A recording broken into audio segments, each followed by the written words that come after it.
Hello, Pewter people. Scott Reynolds here with another edition of the Pewter Pulse.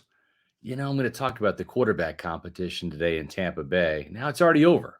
Baker Mayfield has been picked as the starting quarterback, and no surprise. If you've been reading Pewter Report or listening to our Pewter Report podcast since he arrived in Tampa, you would know that he was going to be the starting quarterback. It would have taken a landslide type performance from Kyle Trask, meaning a lot of touchdowns, hardly any interceptions in training camp in the preseason, plus Baker Mayfield imploding for him to win that starting job. And that didn't happen. Baker Mayfield certainly showed well in his preseason debut, completing 8 of 9 passes and scoring a touchdown on a nice little back of the end zone pass to Trey Palmer.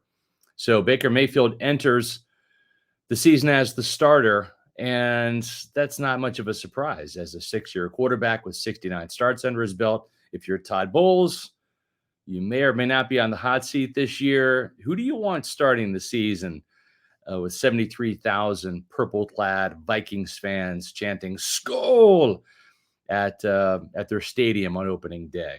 You want the guy that's kind of been there and done that with the experience.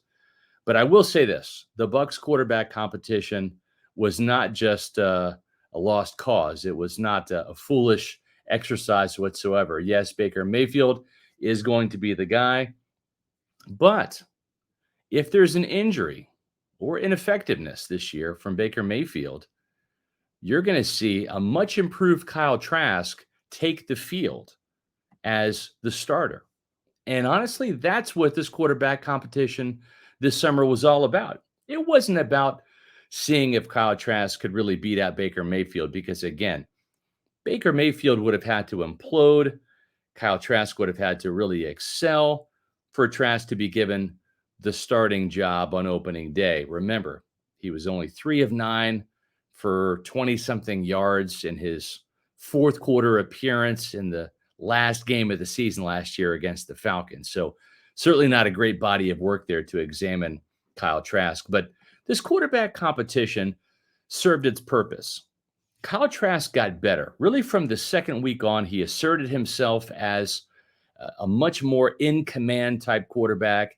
He dropped some weight this offseason. He really worked on his mechanics. He became a little bit more mobile, and he showed that he can execute this Dave Canales offense.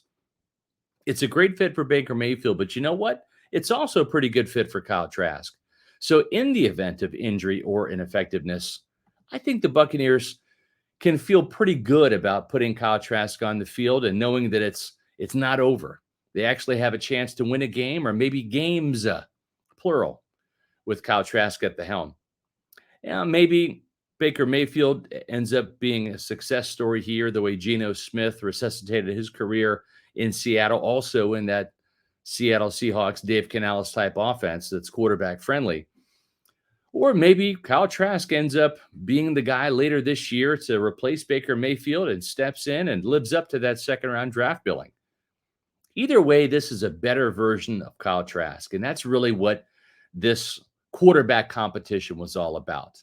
Some fans think it was a bit of a scam because Baker Mayfield didn't even play in the second preseason game against the Jets, where Kyle Trask not only started the game, but actually came back into the game after John Wolford's injury.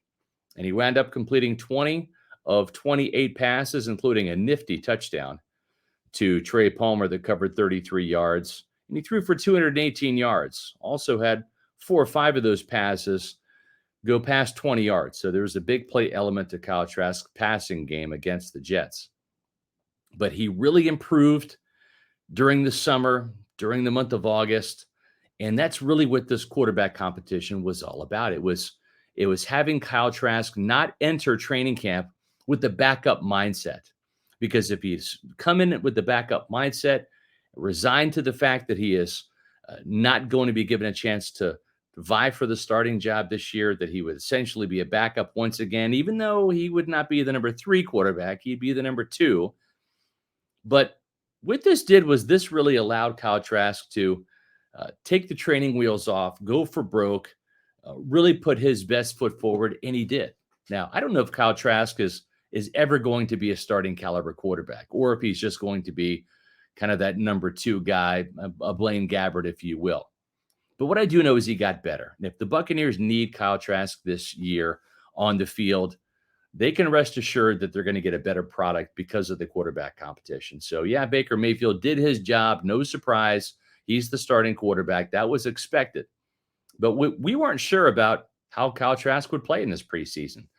That was unexpected, his performance, his growth, his development. And again, it gives the Buccaneers a little sigh of relief that if they have to turn to Trask at any point in time this year, that they'll have a better version of Kyle Trask leading this Buccaneer offense.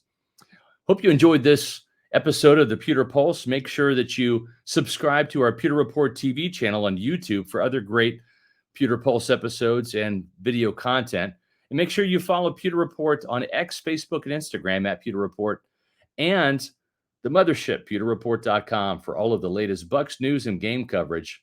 And I'll be back with another edition of the Pewter Pulse soon.